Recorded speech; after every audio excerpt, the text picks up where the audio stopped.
It's the end of the day with Ray. Hello, my friends. Well, ladies and gentlemen, it's time for another episode of WTF Print Industry News. I saw this article in ENX magazine regarding Konica Minolta. We all know that Konica Minolta's got a lot of things going on right now.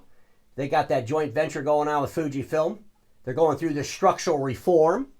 And of course, if you watch the end of the day with Ray, you realize that Konica Minolta's been struggling financially for quite a few years. They're basically the worst financially run OEM in the whole entire industry. So they have a lot of things that they need to be discussing into the marketplace. And there's a lot of opportunities for our industry's media and analysts to talk with Konica Minolta. But I'm reading this article and I get halfway through the first paragraph, I start screaming, what the WTF? And before I get into that, I want to ask the industry a question regarding your analyst and your media. Is the industry's media being manipulated based on their incompetence, either conscious or unconscious? Is the industry's media being manipulated based on their incompetence, either conscious or unconscious? You know, ladies and gentlemen, we all have incompetencies.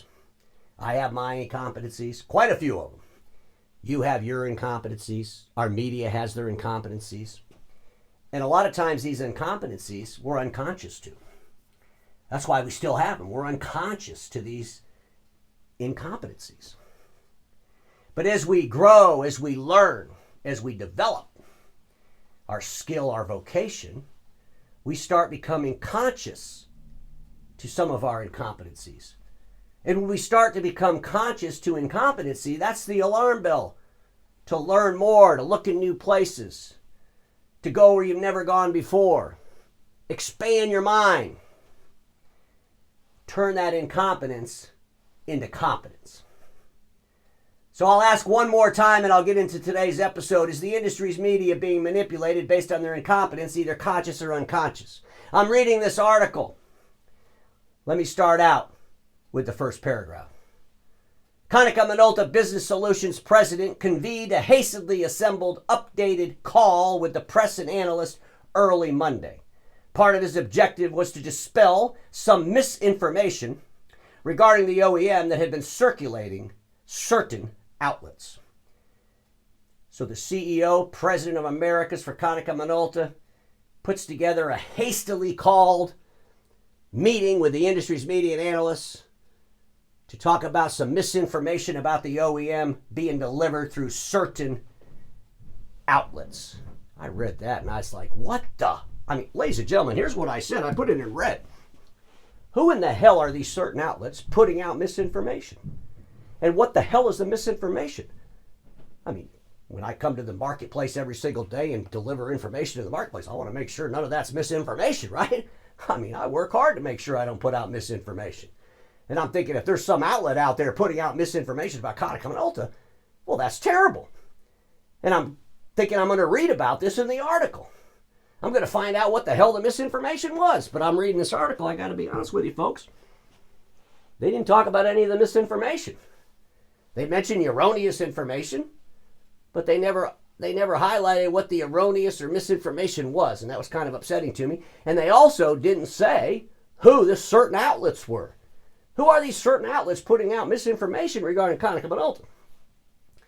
I mean, folks, at the end of the day, when I read this article, the only thing I saw was a regurgitation of all the articles we've already read. I mean, we've already read about the structural reforms.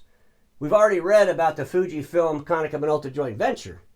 This article, quite honestly, was the same content. They just changed the words around, but they never really highlighted what was the misinformation or who the certain outlets were that were spreading this information. I think that's important for our industry to know those things. But ladies and gentlemen, they're talking about the structural reforms, the last paragraph of this article. In the very last sentence, I'm reading this and I'm saying to myself, WTF. Let me read you the last sentence. He added that the corporate's actions will ideally allow the business to improve by 20 billion yen by FY 2025, April 1st of next year. So they're talking about the structural reforms in the article. Last sentence, he, being the president of the U.S. marketplace, added that the corporate's actions will ideally allow the business to improve by 20 billion yen by FY 2025. Now I want to share something with Konica Minolta and ENX magazine and any other media outlet out there. if you're going to do an episode, if you're going to write an article and you're going to talk about misinformation in the marketplace, you don't want to have missing information that could be construed as misinformation in the article about misinformation. Ladies and gentlemen, there's something missing in this article that brings great context to the content shared in that last sentence. You know what it is? Well, you can find it on Konica Minolta's website when they talk about the global structural reforms. One-time expense associated with global structural reforms will be recorded in FY 2024 and is expected to be approximately 20 billion yen. So basically what they gained, they already lost.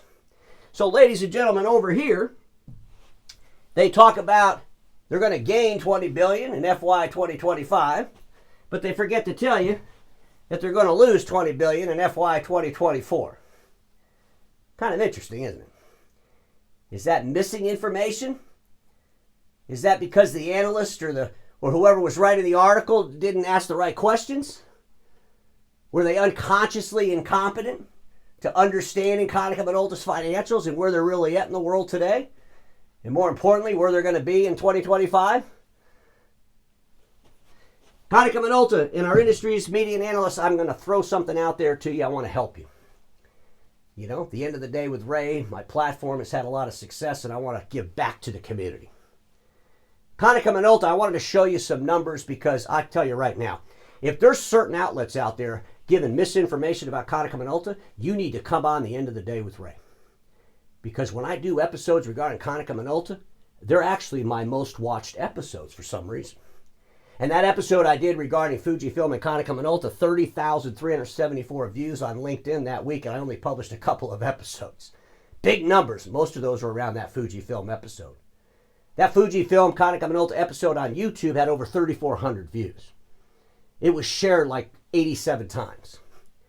So at the end of the day, Konica Minolta, if there's certain outlets out there talking misinformation about Konica Minolta, you come on the end of the day with Ray and we will nip that right in the butt. Seriously. You know, you could show the whole list of all the misinformation. We could go through it bullet by bullet. I mean, I'm telling you, we'll get all these people to watch it. And you could clear the air. And our industry's media and analysts. You know, whether it's Konica Minolta or any other OEM, calls a hastily meeting of industry's media and analysts. For some reason, they don't ever include me in those calls. Not sure why. But I would suggest you all reach out to me. We'll have a little webinar prior to the meeting that you're going to have with the OEM, especially if it's Konica Minolta. And then I can help you with the questions to ask of Konica Minolta. Because obviously, I mean, it seems like a waste of time to have a hastily gathered meeting of the industry's media and analysts and then write an article about that meeting, and the article is just all the words changed around from what everybody's already read. I mean, this doesn't make any sense to me. And so I'm offering this service to the OEMs, Konica Minolta especially. I mean, if there's people out there in certain outlets giving misinformation about Konica Minolta, you need to come on the end of the day with Ray, and I'm telling you right now, we will go after that like nobody's business. Because everybody watching me knows this. Status quo is the killer of all that'll be invented. Don't get stuck in status quo, and I'll see y'all tomorrow.